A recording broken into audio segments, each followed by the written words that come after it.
And secondly, how are we actually going to finance those, and who's going to? Capacity of the industry is around about $20 billion. Those are really important things, and I think we're going to have to think differently as an industry around that.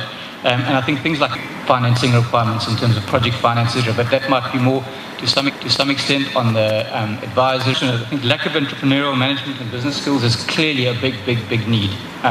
If you're going to, we talk about financing SMEs, but many of them don't have access to capital, so forget. So I think the first thing is capacity building. And Tony touched on it. We've done a lot of work in Uganda across the continent, but also globally in terms of capacity and whether I talked about security as a big issue. I think, as for example, Stanbic Bank that are going to be supporting those projects. And then I think lastly, as international banks, I think we need to this ECOP project and the broader oil and gas project. Thanks. Thank you, Kevin. We'll give finance, local content or project finance. Thank you very much. I think both countries. This project comes with a lot of opportunities. The difference between this project is because it involves two countries. And the good thing, contract. And the question would be, how do you collaborate? Because you need, at CRDB, we have come up with quite a number of innovative products because invoice discounting, and we finance entire value chain. For example, by either small loan, depending on their needs, and payment when it comes, it doesn't touch much, but they'll be able to form companies. But they have a bigger project, and that's where commercial banks need to be. They either in syndications, but you also have international partners. These are also supporting to finance bigger projects in East and Central Africa with green climate, where we can finance a project, a single project of about 250 million. Has mentioned about opportunity for local content. That comes as opportunity for them in Tanzania. And we need to get away from... The NSSF, for those of you who don't know, is the National Social Security Fund of Uganda. I know that, you know... Thank you. Let me just... Many of you might not know that. So we're truly East African. We've invested over $1 billion in Kenya.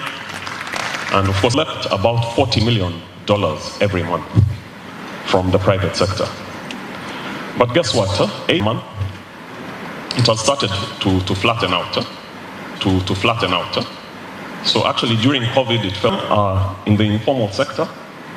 But Uganda has two records which are very interesting. Most entrepreneurial country in the world.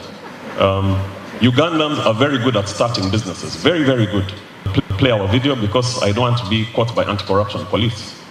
For the video we developed for this session with a compelling business idea. And one of the things we're trying to do is look at, it's very, very simple. The second thing we'll do is we'll work with the likes of Tony Otowa to make your business resilient. $1,000 from NSSF.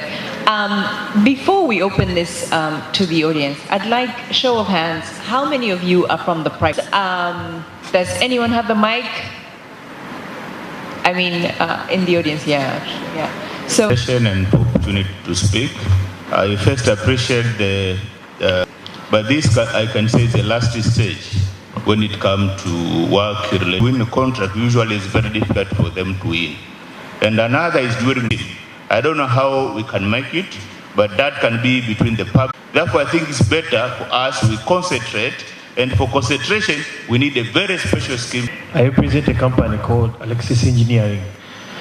Question goes to the bankers. Bankers.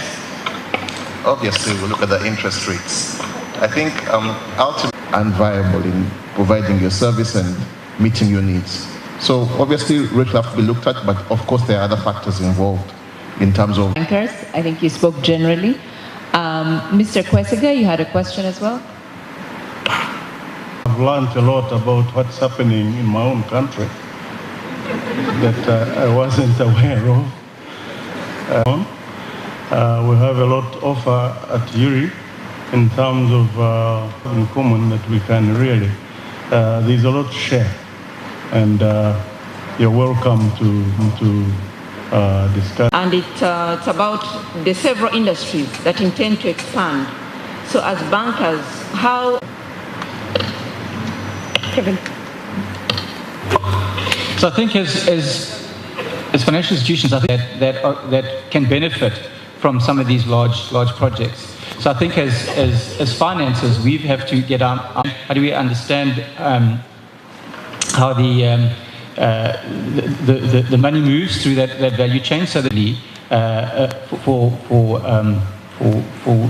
the customers, but also obviously for the broader industry.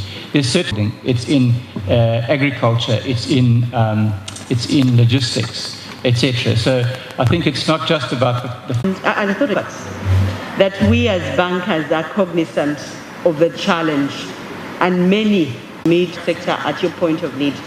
But what I think is important to also say is don't cross different borders, so that you're able to tap into that. But leave the relationship alive. Do not wait until you're looking for money, that the banks can only do so much.